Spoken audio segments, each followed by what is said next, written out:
और आगे रुक करते हैं हम सियासी ढाबे का, जहां आज की सबसे दिलचस्प खबर मौजूद है। लोकसभा चुनाव से ठीक पहले हरियाणा में जिस तरह से मुख्यमंत्री को बदल दिया गया, उसे बीजेपी की सोची समझी रणनीति का हिस्सा माना जा रहा है। मनोहर लाल सरकार के करीब 10 साल के कामकाज के बाद एंटी इनकम्बेंसी से निपटने के लिए बीजेपी ने सियासी सर्जरी की है।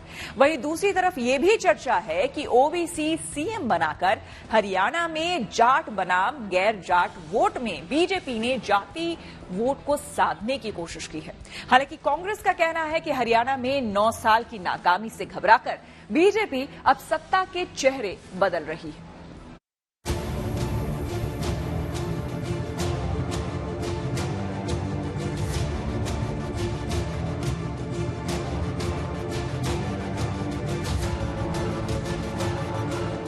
मैं नायब सिंह ईश्वर की शपथ लेता हूं। लोकसभा चुनावों से पहले हरियाणा में बदलाव की बयार चल पड़ी।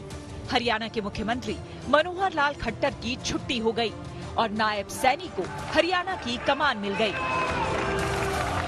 हालांकि एक दिन पहले ही गुरुग्राम में प्रधानमंत्री मोदी ने मंच से मनोहर लाल की इतनी तारीफ की कि किसी को अंदाजा नहीं था कि अगले 12 घंटे में सीएम मनोहर पूर्व सीएम हो जाएंगे और राज्य की कमान नायब सैनी को सौंप दी जाएगी। मनोहर लाल जी और मैं बहुत पुराने साथी हैं। दरी पर सोने का जमाना था, तब भी साथ काम करते थे। और मनोहर लाल जी के पास एक मोटरसाइकिल रहती थी, तो वो मोटरसाइकिल चलाते थे, मैं पीछे बैठता था, रोहतक से निकलता था और गुरुग्राम आकर के रुकता था। इस तारीफ से अब मनोहर लाल कितने खुश हैं पता नहीं, लेकिन नायब सैनी तो गदगद है। निर्दलीय विधायकों का भी शुक्रिया कर रहे हैं, पार्टी का भी और प्रधानमंत्री का भी। पिछले ही साल बीजेपी प्रदेश अध्यक्ष बने थे और अब मुख्यमंत्री बन गए। मुझे लगता है मनोहर लाल जी ने जिस तरह स्टेट को आज पूरे हिंदुस्तान की अग्रणी स्टेटों में बना दिया और मोदी जी ने जिस तरह देश को पूरी दुनिया के अंदर सर्वश्रेष्ठ देश बनाने की ओर है, और मैं समझता हूं कि 10 की 10 सीटें भारतीय जनता पार्टी ही जीतेगी। हालांकि इस बड़े फैसले के पीछे इसे बीजेपी की चुनावी रणनीति के तौर पर देखा जा रहा है, लेकिन मनोहर लाल खट्टर के इस्तीफे से कांग्रेस सहित विपक्ष दल इसे सरकार की नाकामी बता रहे हैं। कांग्रेस नेता भूपेंद्र सिंह हुड्डा ने हमला बोलते हुए कहा कि ये बीजेपी और जेजेपी के बीच गठबंधन नहीं, ठगबंधन था। हरियाणा में ये 2019 में जब ये गठबंधन की सरकार बनी थी, उस समय मैंने कहा था कि जो गठबंधन है ये कोई पॉलिसीज पे बेस्ड नहीं है, नैतिकता पे बेस्ड नहीं है, ये एक किस्म से ठगबंधन है। क्योंकि चुनाव में बीजेपी तो कहती थी हम 75 पार करेंगे और जेजेपी वाले कहते थे इनको यमुना पार करो।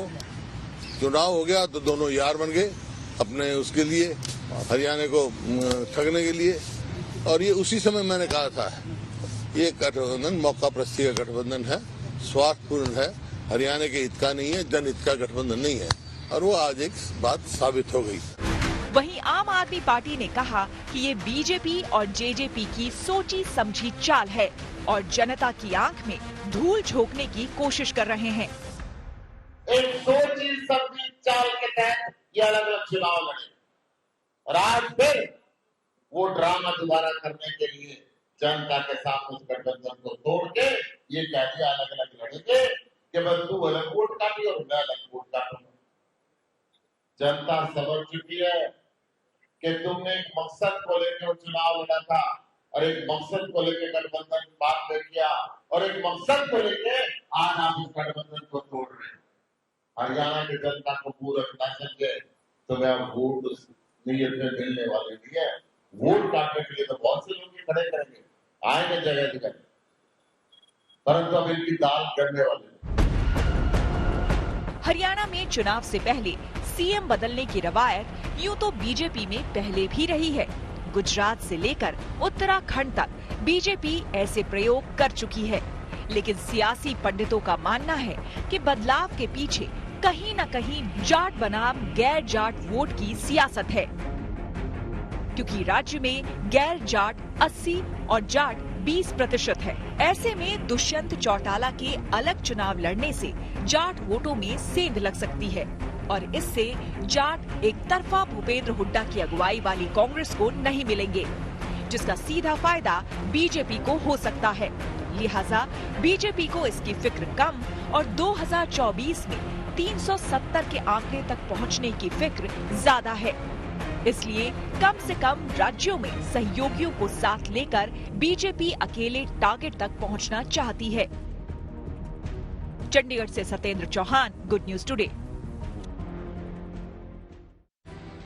चंडीगढ़ में एक तरफ जहां हरियाणा के नए मुख्यमंत्री नायब सैनी का शपथ ग्रहण समारोह चल रहा था, तो वहीं अपनी ही सरकार से नाराज हरियाणा के पूर्व गृह मंत्री अनिल विज अपने शहर अंबाला में गोलगप्पे का मजा लेते हुए नजर आए।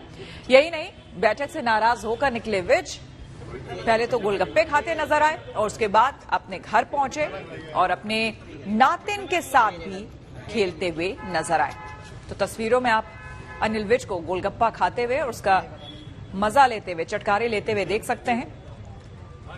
अपनी ही सरकार से नाराज और फिर अपने घर पहुंचकर नातिन के साथ नजर आए। वहीं हरियाणा के पूर्व सीएम मनोहर लाल ने कहा कि वो जल्दी नाराज हो जाते हैं और जल्दी मान भी जाते हैं। अनिल विज की नाराजगी को लेकर क्या कहा मनोहर लाल खट्टर ने, सुनिए। अनिल विज जी हमारे बहुत श्रेष्ठ और वरिष्ठ कार्यकर्ता हैं। मैं 1990 से, इनका संबंध तो हमारा 1996 में आया, अनिल विज का संबंध मेरा 1990 से है। जब वो पहली बार बाई इलेक्शन लड़ाया था उस समय संघ का प्रचारक था और उस समय पूरा जोर लगा करके उनको विधायक बनाया गया था। किसी बात पर नाराज हुए थे वो भी घटना याद है। एक स्वभाव है, थोड़ा नाराज जल्दी होते हैं, लेकिन नाराज होने के बाद बहुत जल्दी ठीक भी होते हैं। कई मौके ऐसे आए हैं जब किसी न किसी बात को लेकर के उनको नाराजगी जाहिर की है। अब वो विषय गिनाने की आवश्यकता नहीं है, लेकिन बहुत बार नाराज हुए हैं, बहुत बार ठीक भी हुए हैं। तो मेरा भरोसा है कि वो नाराजगी आज उनकी है। आज हमने बात की थी उनसे, बात करने के बाद उनका अभी तो मेरा मन नहीं है।